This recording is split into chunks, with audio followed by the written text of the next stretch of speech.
विना परवाना अग्निशस्त्र बाळगणाऱ्या गुन्हेगारास अटक करून 1 अग्निशस्त्र व 2 जिवंत काडतूस हस्तगत। माननीय पोलीस अधीक्षक संदीप घुगे यांनी स्थानिक गुन्हे अन्वेषण शाखेस अवैध अग्निशस्त्रे बाळगणाऱ्या इसमांची माहिती काढून त्यांच्यावर कारवाई करण्याचे आदेश दिले होते। त्या अनुषंगाने स्थानिक गुन्हे अन्वेषण शाखेकडील पथकातील अतुल माने व अनंत कुडाळकर यांना गोपनीय बातमीदारामार्फत माहिती मिळाली की हुसेन सय्यद राहणार मिरज हा मिरज शहरातील डॉक्टर बाबासाहेब आंबेडकर उद्यानाच्या उत्तरेकडील झाडीत बोळातील रस्त्यावर त्याच्या कब्जात बिगर परवाना बेकायदेशीर अग्निशस्त्र बाळगून आहे।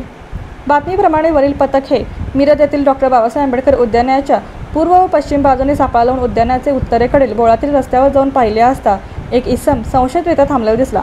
तसा त्याच्या बातमीप्रमाणे संशय आल्याने त्या सहाय्यक पोलीस निरीक्षक नितीन सावंत व पथकाने पळून जाण्याची संधी न देता शिताफीने ताब्यात घेऊन त्यास त्याचे नावगाव विचारता त्याने त्याचे नाव हुसेन बादशाह सय्यद वय वर्ष 27 कैकाडी गल्ली हिंदू धर्मशाळेच्या पाठीमागे मिरज असे सांगितले। सहाय्यक पोलीस निरीक्षक नितीन सावंत यांनी त्यास त्याचा अंगझडतीचा उद्देश कळवून पंचासमक्ष अंगझडती घेतली असता त्याच्या कब्जात एक देशी बनावटीचे पिस्तल 2 जिवंत काडतुसे मिळून आली। सदर देशी बनावटीचे पिस्तल व जिवंत काडतुसे कोणाकडून आणले असल्याबाबत व बाळगण्याच्या परवान्याबाबत विचारणा केली असता त्याने सदरचे पिस्तल हे उमेश मदने राहणार बेडक तालुका मिरज याच्याकडून खरेदी केले असल्याचे व त्याच्याकडे बाळगण्याचा कोणताही कायदेशीर परवाना नसल्याचे सांगितले।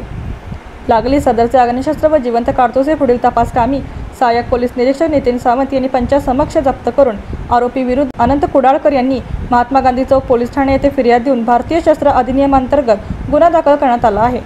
सदर आरोपी व जप्त मुद्देमाल पुढील तपास कामी महात्मा गांधी चौक पोलीस ठाण्याकडे वर्ग करण्यात आला असून पुढील तपास महात्मा गांधी चौक पोलीस ठाणे करीत आहेत।